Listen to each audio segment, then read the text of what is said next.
Welcome to Saints Take 5, a true crime commentary channel. So if you follow true crime cases and you're looking for a place to hang out and continue the conversation about cases you're probably already familiar with, then this might be the place for you. Hit the subscribe button to increase the likelihood of my videos showing up on your homepage, and if you hit the bell in addition to the subscribe button, you'll be notified every time I upload a video.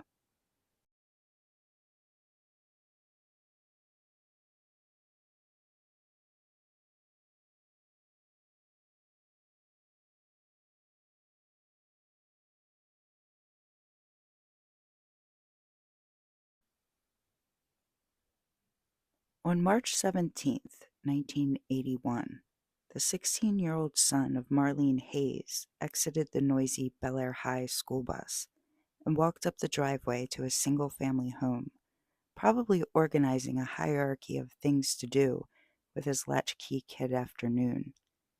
First, go to the freezer for some of those new pudding pops Mom got from Klein's supermarket. Then, I'll play 500 rounds of Space Invaders on the Atari. Then, I'll call the hot chick at school that kind of looks like Princess Leia. No, I'll do my homework. Then call Princess Leia. You know what? She probably doesn't even want to talk to me anyway. I'll call her tomorrow. His thoughts trailed off as he heads down the hall to the kitchen.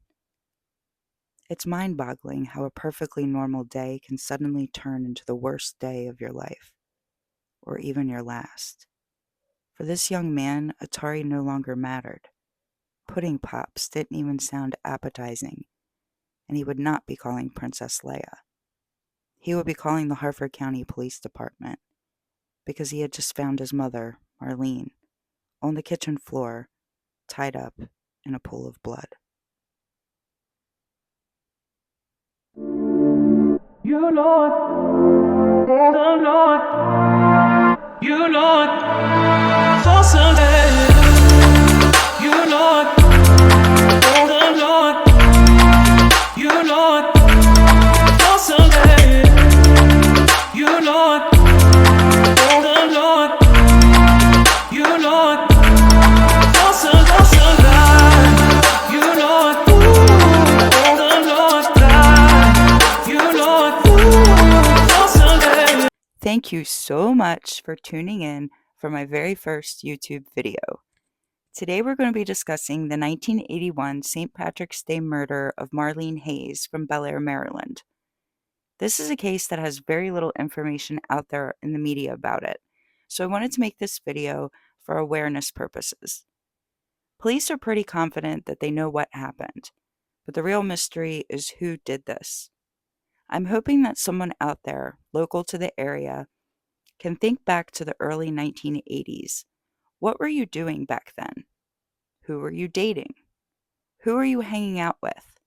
As you watch the next portion of this video where I give you the basic details of this case, try to think back to St. Patrick's Day, 1981. Were you working? Were you celebrating? Did anything out of the ordinary happen that day? Did a friend you haven't heard from in a while ask you for a ride? Did they show up at your house earlier than expected or not expected at all? Did they want to take a shower or borrow your clothing or try to give you something that appeared stolen? Any seemingly insignificant detail you can recall could potentially help investigators solve this case and finally answer the question, who killed Marlene Hayes? Today we're exploring the 1981 St. Patrick's Day murder of 38-year-old Marlene Hayes. She was the mother of two children, one of which was the 16-year-old son mentioned in the teaser, and since there's no information given about her second child, we'll just assume the second child is likely a teenager as well. Marlene and her husband owned an automotive business where she worked as an accountant. They lived in a newly constructed 3-story, single-family home with a garage. It was located on Ponderosa Drive in Bel Air, Maryland. Today it is a peaceful street lined with mature trees. The homes sit on spacious lots that offer a degree of privacy, but still give the suburban feel. It's a great place to raise children, and crime there is virtually unheard of. It was a Tuesday, and Marlene was feeling sick, struggling to get through her busy day at work. She completed as many tasks as she could, but as lunchtime approached, she decided it would be best to go home and recover.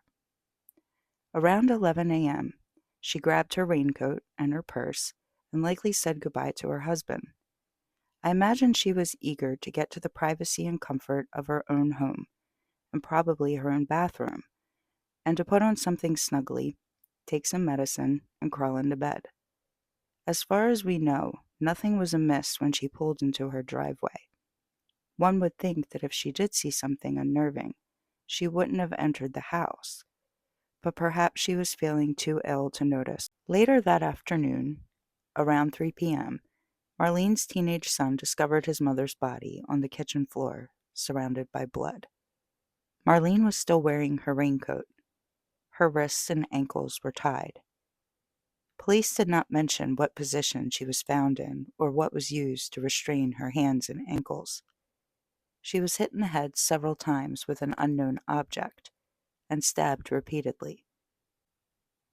According to a quote from police, featured on the Into the Sheriff Spotlight podcast, quote, "We know that when she came home, she parked in the driveway, came in through a kitchen door, and approached a set of stairs to the second floor.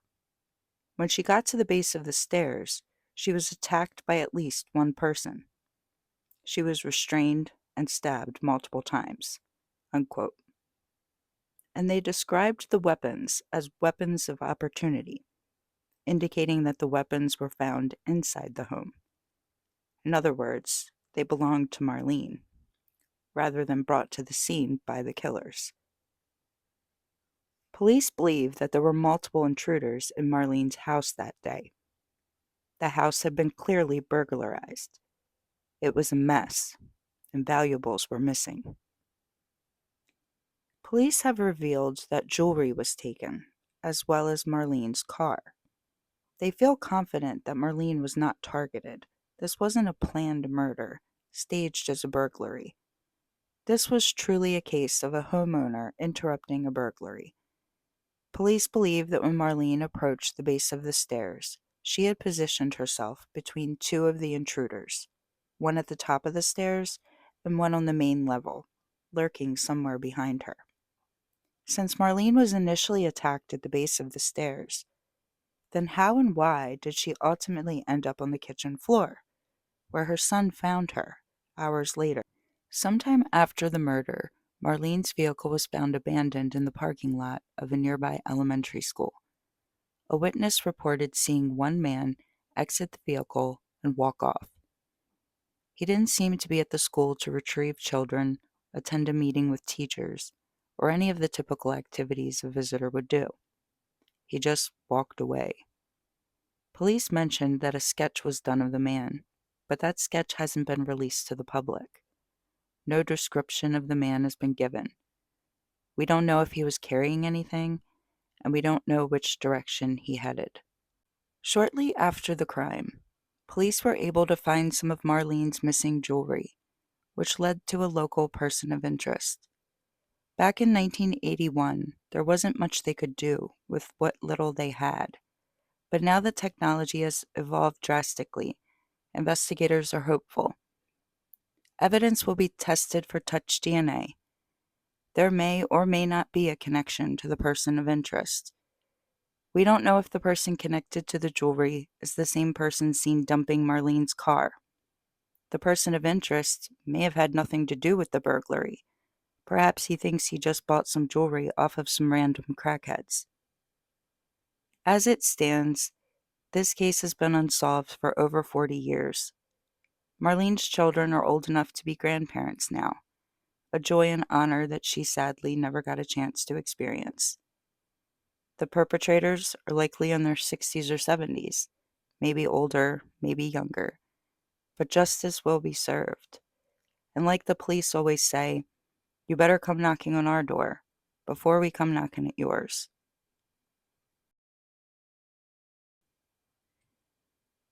In order to get an idea of who may have done this, We need to examine the location. We have two main crime scenes: Marlene's house where the burglary and murder took place, and then the school where Marlene's car was abandoned. First, I'll show you a glimpse of the Bel Air area in general. Then I'll explain aspects of Marlene's house location that could have made it a target. And then I'll give you a basic idea of what the school was like. Harford County was very rural back in 1981, but the Bel Air area was experiencing some growth. There was a lot of upturned dirt preparing for new communities and businesses. But for the most part, it wasn't a place that attracted too many outsiders. The immediate outside areas consisted of places like Baltimore City and Baltimore County, which were only about 30 minutes to an hour away, yet those places provided so much convenience and employment opportunities that residents there really had no reason or desire to venture to Harford County. However, there were two main areas that I can think of that drew a crowd of outsiders: the Bel Air Auto Auction, which was quite close to Marlene's house and probably hugely beneficial to their automotive business. And then there was the military base, Aberdeen Proving Grounds, also known as APG, which obviously had people coming in from all over the country. But that was in the neighboring town of Aberdeen. The main highway in Bel Air, Vietnam Veterans Memorial Highway, also known as Route 24, was not there or fully constructed in 1981. The main roads in Bel Air at the time were Emerton Road and Tollgate Road, which both ran north to south, and they were capped off on either end by US Route 1 and Interstate 95, creating a Roman numeral II shape enclosing our two crime scenes. There was no Upper Chesapeake Hospital, no Festival Shopping Center, and there was no Box Hill Pizzeria and their famous authentic Maryland crab cakes, which can be shipped to you frozen nationwide, by the way. The school is approximately 5 miles south of Marlene's house. It's about a 10-minute drive today, but the journey may have been different in 1981. The school is unique in that it serves as the hub of a large housing development consisting of townhomes and single-family homes. If the suspect fled on foot toward the back of the school, he would have crossed the recreational fields and then disappeared into the maze of houses. There were more houses on the sides of the school and across the street. He could have made his way up the steep hill to the road in front of the school that loops around the whole neighborhood, or he could have continued walking toward the main road. He would have had to walk several miles to get out of the neighborhood into any worthwhile landmark. The school is out of the way. Most people wouldn't even know it is there, sitting in a bowl in the center of a suburban neighborhood. It is closely and easily watched by the community, so it doesn't surprise me that there was a witness. Marlene's house was among the many newer homes constructed in the area. Her house was built in 1978, so it was only 2 or 3 years old. Marlene and her husband likely did what many new homeowners were doing during that time: picking a vacant lot, choosing a particular layout from a group of layouts curated by the home builder, then having the home built. There were many model homes in the area that people could tour, and potential floor plans were often displayed in frames on the walls or given to potential clients in brochures. Burglars could have obtained this information easily for nefarious purposes. Marlene's home was on Ponderosa Drive, one end of the street connected to one of the main roads in Bel Air, Tollgate Road. The other end of her street was a dead end. However, there was a road you could turn left on prior to reaching the dead end, and if you made another left, you could travel that road back to the beginning of Ponderosa and out to Tollgate Road. In other words, Marlene kind of lived on a loop. If police came to Marlene's house while the burglars were inside, they could have run out the back to an awaiting vehicle and left the neighborhood, behind police. But there were other ways to get to the main road too. They likely took Tollgate Road, then crossed over to Emerton Road at some point to head to the school. Being that this was a rural area and the crime scenes were tucked away, not visible from main roads. I would think the perpetrators were locals. Usually, when you find an abandoned car, the perpetrator likely lives within walking distance or knows someone who does. As they approach their home with the stolen vehicle, it suddenly dawns on them that they can't pull into their driveway with a murder victim's vehicle, so they pick the closest public place to park, hoping it will blend in. It's important to remember that this crime happened around noon, so Marlene's body was not discovered until around 3 p.m. So this wasn't a high-speed police chase where the perp is frantically looking for a place to pull off the road, exit the vehicle, and run. In those situations, the car could be left in a place unfamiliar to the assailant. They were just desperate to find a place to ditch the car.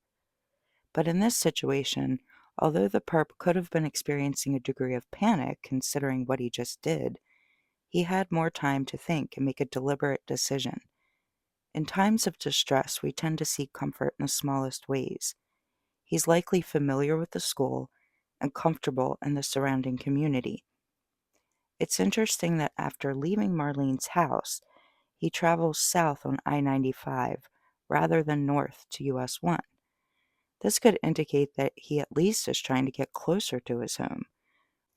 The witness that saw him exit the vehicle at the school only mentioned seeing one man. So did the driver drop his friends off beforehand? And I guess he gave up on the large items stolen from Marlene's house because, as far as we know, he wasn't carrying anything. And I find it really strange. Why did they steal her car?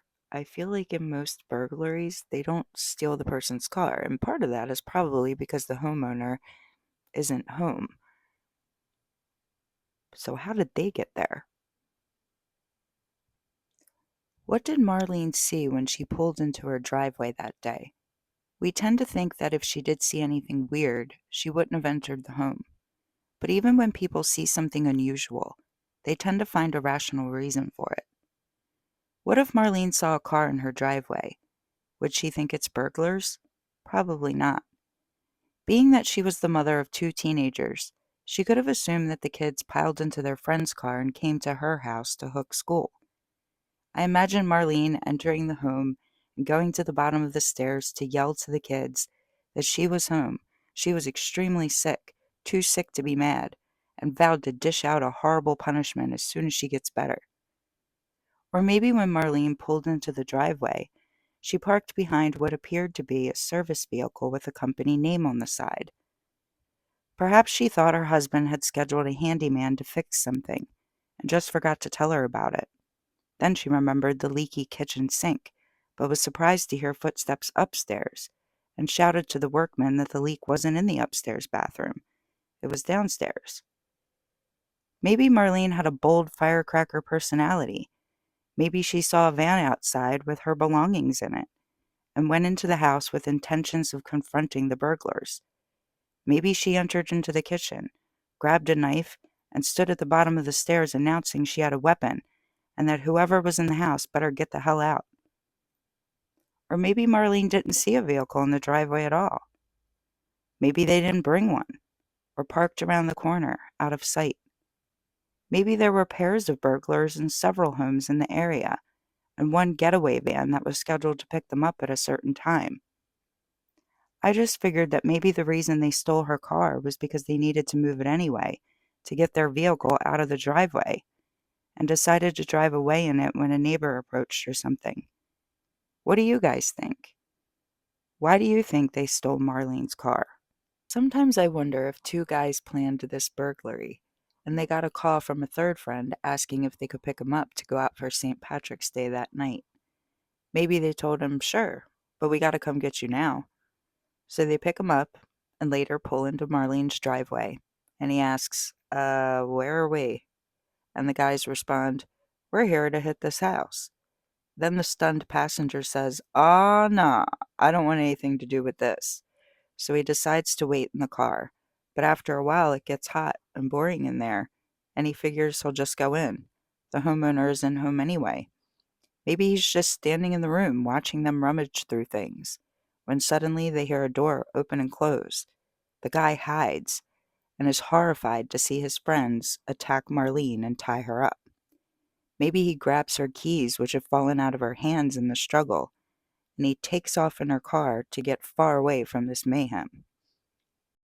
One of the things that I think is so odd about this is that no one has said anything. No one talked. Police believe multiple people did this, but not a word for 40 years. Could the offenders be brothers, cousins, or some other family bond? Maybe they're not even alive anymore. Maybe it's because only one person did this.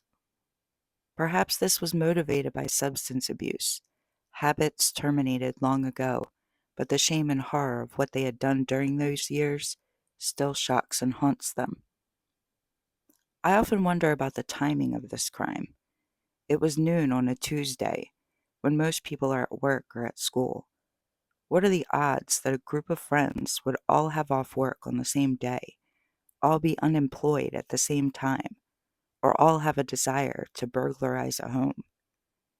Where were their spouses? Where were their families? Probably at work and doing normal people shit while these guys were out acting like a bunch of Neanderthals. The police have far more evidence than we do, so they likely know what happened in Marlene's house that day. I still wonder how events unfolded. If she was initially attacked at the base of the stairs, how did she end up in the kitchen? We know that she was hit in the head, tied up, and stabbed, but in what order? At first I thought that maybe the intruder upstairs heard her come in and grabbed a heavy object, then blitz attacked her on the stairs, hoping to knock her unconscious, while the intruder downstairs grabbed a knife from the kitchen, and they attacked her simultaneously until she was deceased. But why tie up a deceased person? They're not moving. Then I thought maybe she was hit in the head on the stairs, then ran to the kitchen to call 911, and maybe grabbed a knife to defend herself. Perhaps the intruders grabbed the knife from her and used it against her, but didn't kill her. Maybe they tied her up with the phone cord and left her bleeding to death. I have always wondered, why did they kill her? They could have just tied her up and left it at that. Did she know them? Maybe she recognized them. This whole crime is despicable, and it never should have happened. Don't get me wrong, I don't have sympathy for these guys, but it's unfortunate that they arrived as burglars and left as murderers. I don't think that was ever their intention that day. They never expected the homeowner to come home, and since they didn't come to the residence armed with weapons of their own, they likely never intended to murder anyone. They could have made the decision to just leave. If Marlene bumped into them and reported them, they probably would have gotten 1 to 5 years in prison. Maybe. I'm not sure what the laws are, but a murder could land them in prison for the rest of their lives. The perpetrators may consider themselves good citizens now, changed men. But if that were true, they would man up and turn themselves in, a true sign of a changed man. If the police pull DNA off of these previously untested items, what will their spouses say? What will their children say? Their families would likely be horrified, ashamed, and even scared to even be around them anymore. The cuffs would go on them before they even get a chance to explain. But if they admit their wrongdoing and have an opportunity to come clean, perhaps they could salvage what little legacy they have left. It's only a matter of time. If you have any information that could help solve the murder of Marlene Hayes, please screenshot the contact information provided. You can call the Harford County Sheriff's Office at 410-838-6600, or anonymous tips can be submitted via email at www.p3tips.com. You know it.